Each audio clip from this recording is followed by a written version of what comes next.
അപ്പൊ എനിക്ക് മുണ്ട് കൊടുക്കാനും പറയും, വേണമെങ്കിൽ മുണ്ടി കുത്തി വെക്കാനും പറയും. മലയാളം സംസാരിക്കാനും പറയും, മലയാളത്തിൽ തെറി പറയാനും പറയും. ഇന്നലെ ഒരു കോൺഗ്രസ് നേതാവ് പറഞ്ഞു, അല്ല, രാജീവ് ചന്ദ്രശേഖരന് കേരള രാഷ്ട്രം അറിയില്ല, രാജീവ് ചന്ദ്രശേഖരന് മലയാളം അറിയില്ല, അതുകൊണ്ട് ഞങ്ങൾ ന്യായീകരിക്കുന്നത് അദ്ദേഹത്തിന് മനസ്സിലായിട്ടില്ല. അപ്പൊ ഞാൻ ഇന്ന് പറയാൻ ആഗ്രഹിക്കുന്നത്, നിങ്ങൾ എല്ലാവരോടൊപ്പം, നിങ്ങൾ മുമ്പിലും മാധ്യമക്കാരോടും പറഞ്ഞു, അത് ശരിയാണ്. ഞാൻ ഈ 10-60 കൊല്ലം ജനങ്ങളെ വഞ്ചിച്ച് അഴിമതിയും പീഡന രാഷ്ട്രീയം എനിക്ക് അറിയില്ല. അത് കോൺഗ്രസിന്റെ രാഷ്ട്രമാണ്, അത് CPM-ന്റെ രാഷ്ട്രമാണ്. ഞാൻ അറിയുന്നത് വികസനത്തിന്റെ രാഷ്ട്രീയമാണ്. ഞാൻ ഒരു അവസരങ്ങളും തൊഴിലും നിക്ഷേപം അറിയുന്ന രാഷ്ട്രീയമാണ്. ഞങ്ങൾ BJP ചെയ്യുന്ന രാഷ്ട്രീയം. ജനങ്ങളെ സേവിക്കാനും ജനങ്ങൾക്ക് വേണ്ടി പ്രവർത്തിക്കുന്ന രാഷ്ട്രീയമാണ് ഞങ്ങൾ അറിയുന്നത്. അപ്പോൾ കോൺഗ്രസുകാർ രാജീവ് ചന്ദ്രശേഖർ കേരള രാഷ്ട്രീയം അറിയില്ല എന്ന് പറയുമ്പോൾ അവർ 100% കറക്റ്റാണ്.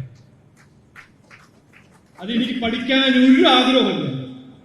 അവര് വേണമെങ്കിൽ പ്രിയങ്ക ഗാന്ധി വാഡ്രയോ രാഹുൽ ഗാന്ധിയെ പഠിപ്പിച്ചോട്ടെ.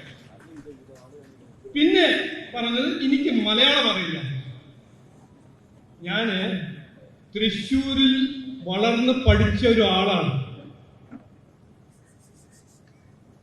രാജ്യം മൊത്തം നാഷണൽ സർവീസ് ചെയ്ത ഒരു വ്യോമസേന പട്ടാളക്കാരൻ എയർ കമാൻഡർ MK ചന്ദ്രശേഖരന്റെ മകനാണ്. അപ്പൊ എനിക്ക് മുണ്ട് കൊടുക്കാനും പറയും, വേണമെങ്കിൽ മുണ്ടി കുത്തി വെക്കാനും പറയും. മലയാളം സംസാരിക്കാനും പറയും, മലയാളത്തിൽ തെറി പറയാനും പറയും. ജനങ്ങൾക്ക് വികസന സന്ദേശം മലയാളത്തിൽ പറയാനും പറയും. അപ്പോൾ എന്നെ പഠിപ്പിക്കരുത്. ഞാൻ ഇവിടെ പഠിക്കാൻ കോൺഗ്രസ് നിന്നും CPM നിന്നല്ല വന്നിരിക്കുന്നത്. ഇവിടെ വന്നിരിക്കുന്നത് ജനങ്ങളെ ജീവിതത്തിൽ വ്യത്യാസം കൊണ്ടുവരാനും അതിനുവേണ്ടി അധികാരം പിടിച്ചില്ലെങ്കിൽ ഞാൻ അങ്ങനെ മടങ്ങി പോയില്ലാന്നും ഞാൻ അന്ന് പറഞ്ഞു ഇന്നും പറയുന്നു. അപ്പോ ഈ അത് ഞാൻ പറഞ്ഞു, അത് എനിക്ക് പറയാനൊരു ആഗ്രഹം ഉണ്ടായിരുന്നു. എന്റെ മാധ്യമ സുഹൃത്തുക്കളെ ഇന്ന് രാവിലെ മുതൽ എന്നോട് ഇയാൾ ഇത് പറഞ്ഞു, മറ്റാൾ ഇത് പറഞ്ഞു എന്ന് പറഞ്ഞു നടക്കുമ്പോൾ ഇത് എന്റെ ഒരു ഉത്തരം. ഇനി അത് സൈഡിൽ വെക്കണം. വികസിത കേരളം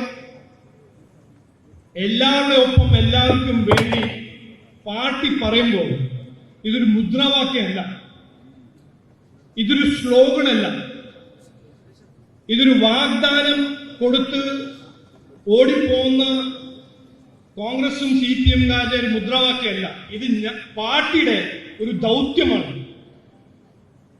ഇതിൽ വിശ്വസിക്കുന്ന ഒരു കോൺസെപ്റ്റുമാണ്. ഇത് നമ്മുടെ ലക്ഷ്യവുമാണ്. കഴിഞ്ഞ 10-50 കൊല്ലമായിട്ട് കോൺഗ്രസും CPM ഭരിക്കുന്ന കേരളത്തിൽ ആ വീഡിയോന്റെ എന്ത് പറഞ്ഞ മാതിരി ഇന്ത്യയിൽ ഇങ്ങനെ മുമ്പോട്ട് പോകുന്ന സമയത്ത് ഇവിടെ മാത്രം ആ പുരോഗതിയോ ആ തൊഴിലവസരങ്ങളോ ആ നിക്ഷേപമോ ഒന്നും കാണാൻ കിട്ടുന്നു.